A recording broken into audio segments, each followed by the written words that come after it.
What's up, everybody? I'm Stan. I'm Matt. And welcome to MES Tech, the hot mess of tech shows on the internet. Woo. Yes, today we are actually doing something a little bit... Well, we did this last time as well. So it's going to be very similar. Very similar. It's going to be very similar. As 2 minutes ago. Yep. Well, 2 minutes ago. 2 days ago. 3 days ago. Yeah. Whenever you see the video, this is going to be basically our counterpoint. So last time we did a budget 9900K video. Yes, and this time we are going to do a budget AMD video focusing on the... I wouldn't say budget.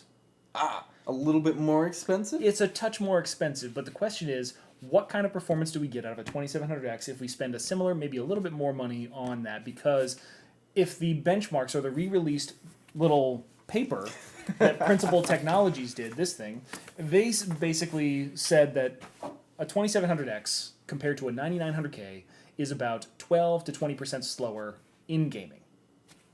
So how much value can you get for that? Because we have another build in here that we didn't do a video for. We didn't really think that it was as important, which was a little bit more expensive version of the 9900K, where we bumped up the graphics card from a 1070 Ti to a 1080 Ti. We increased the memory speeds. We increased the storage capacity. So instead of having 1 terabyte for your games, you had 4 terabytes using a Toshiba X300 drive. So there's a lot of different options that you can get into as far as these computers are concerned. However, is the performance per dollar value there for a 9900K over a really well decked out 2700X system? Because a 9900K system with a 1080 Ti is going to run you close to $2,000, and that's even with a budget-oriented motherboard like a EVGA Z370 classified K. It wasn't budget when it was released. It's a $280 motherboard with 13-phase VRM. It is one of the best boards that you could possibly buy to do a 9900K out of the previous generation at a reasonable price. However, if we take the same approach to something like the Ryzen 2700X, there's a lot of different options there. There are a lot of different options, and because of the multi-core processing on the 2700X, it's... it's still a very capable workstation machine, and you can do pretty much everything you want with it, while maybe not being quite as expensive as a super top-tier 9900K build. Even though it does have the same amount of cores and the same amount of threads. 8 cores, 16 threads. So this is the battle that everybody's really going to be looking at when the 9900K releases. And the 2700X does come up as a pretty capable machine, and it includes a lot of value for its own, on its own. And it includes a cooler. It does include a cooler. So at the time of recording, the Ryzen 7 2700X is already priced at $295, and that includes a cooler that currently goes on eBay for somewhere between $40 and $50 because it's got RGB lighting in it and all that kind of stuff. So if you had another cooler in mind, which we do, you could actually reclaim about $40, somewhere between $30 and $50, of course, of that money that you're spending on the processor in order to really kind of offset some of your other costs. So from the 2700X, our cooling solution, so that way we can overclock this thing to its maximum capabilities, is going to be an EVGA CLC240. So 240 millimeter radiator with an the CPU on the pump. So it's an AIO, and really, if you're going to be running really hot temperatures on a Ryzen, water cooling, just like on the 9900K, the water cooling is going to be the solution you want to go with. Totally agree. Air cooling on these chips, it's great, but for stock temperatures or stock clocks, just because they're power hungry, you're going to be putting a lot of wattage to them, voltage, especially overclocking, so they're going to get hot quick. Water cooling, it's so much more thermal conductive. Yeah, well, it's the specific temperature, chemistry. Answer? Chemistry. Yeah. So after the CLC 240, the board that we're going to be using is the Asus Crosshair 6. So this is an X370 chipset, so it would need a BIOS update. However, the BIOS is able to be updated without a CPU in it using BIOS flashback. So if you wanted to get the latest and greatest BIOS from Asus before you actually put the 2700X in there, you are more than capable of doing that with a flash drive and a little bit of time. So if you're talking about where you're going to get the value in that, it has got one of the best VRM setups for the X370 chipsets. It's got some of the best overclocking BIOS, one of the best overclocking BIOSes possible on it, and it's got all the features that you really want out of the X370 instead of something like a B350. It's SLI capable if you want to do that in the future, and on top of that, there's not really that many differences between a Crosshair 6 and a Crosshair 7 other than the chipset, which includes Store MI and a little bit better XFR profile for your consistent overclocking. Like XFR2, manages the overclocks a little bit better. But if you're overclocking the CPU to get the most out of it, that doesn't even matter anymore. Because you've surpassed it at that point. Yeah, you're running all 8 cores at 4.3, 4.4, 4.5 gigahertz using the water cooling. So you shouldn't really care about how it throttles the boost clock depending on temperature. That's not really a factor. Already past that. It's fine. So to give us the best possible performance, we do have some G-Skill Ripjaws 5 DDR4 3600 memory. So the timing on 3600 memory gets a little bit more loose. So I think this one's like a 19, 20, 20, 38 as far as the timings are concerned, with a latency of 19. You can also get the Sniper X memory, which is the same, and it's got the same timings, the same latency. And if you have the opportunity and you like to manually overclock and tweak, you might be able to tighten those things up at the 3600 megahertz, because that's going to help out things. However, having that extra clock speed, even though it might be a little bit more loose, is going to help out the Infinity fabric inside the Ryzen processor, because that helps communicate between the different cores on the CPU. Right. The way that you have things set up, it just works out really well.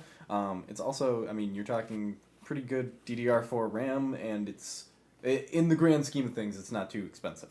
Well, yeah, so I mean, the RAM itself for this 3600 is $145 for a 16 gig kit. So if you really wanted to go hog and you wanted to go 32 gigs for your ultimate workstation PC or a lot of overhead for gaming, you can do that for under $300, which you really can't do many places. No.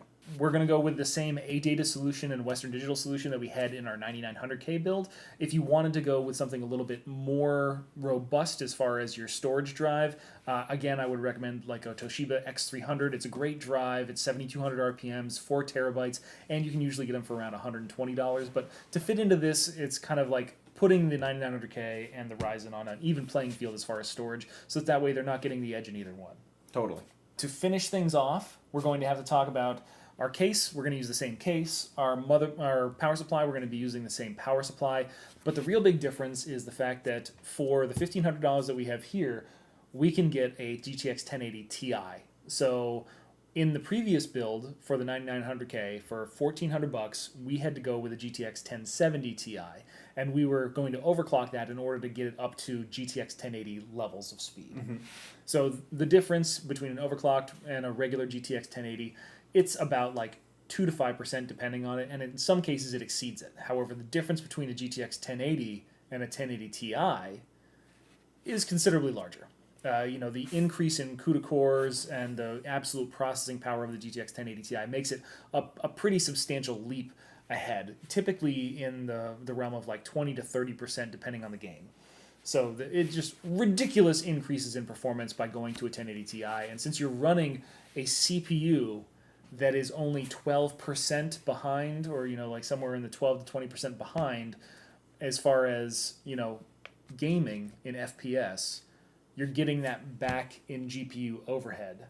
So you're more likely to be able to run in 1440p and 4K, where the differences between the 9900K and the 2700X start to get close to single digits. Right. And you're looking at, again, it's what, $100 difference? Yeah, but it's about $150 difference between getting a air-cooled 9900K with 16 gigs of 3200 memory and a 1070 Ti versus a liquid-cooled 2700X with 16 gigs of 3600 memory and a 1080 Ti. Are you convincing yourself right now? I don't have to convince myself. I already know that it's the best option. Dick. We'll see how your wallet feels. Dude, anybody that's going to be building these systems, you're going to be outlaying a lot of money, and you want to make these as future-proof as possible. So the reason that we're doing these kind of builds, the Z370 chipset is going to support the 9th generation of processors, probably not the 10th generation of processors, because Intel really needs to jump to the 10 nanometer process in order to kind of maintain their advantage inside the market at this point in time. So they need to get their fabrication up and running so that way they can introduce actual new silicon, because KB Lake, Coffee Lake, all that, from the 6700K to the 9900K, there has been almost no change in the silicon process. They've just been increasing the clock speeds, and it's getting tired. The instructions per clock are the exact same. Ryzen made a big leap in instructions per clock for AMD, and with the introduction of the 7 nanometer process, which is going to be happening in January at CES, which means we're probably going to see a Q2 launch of a 3700X. So the X370 is going to support the 3700X. Which could be a game changer. Yeah. So if you build a 9900K now, you're going to have the best Intel processor for at least 12 to 18 months.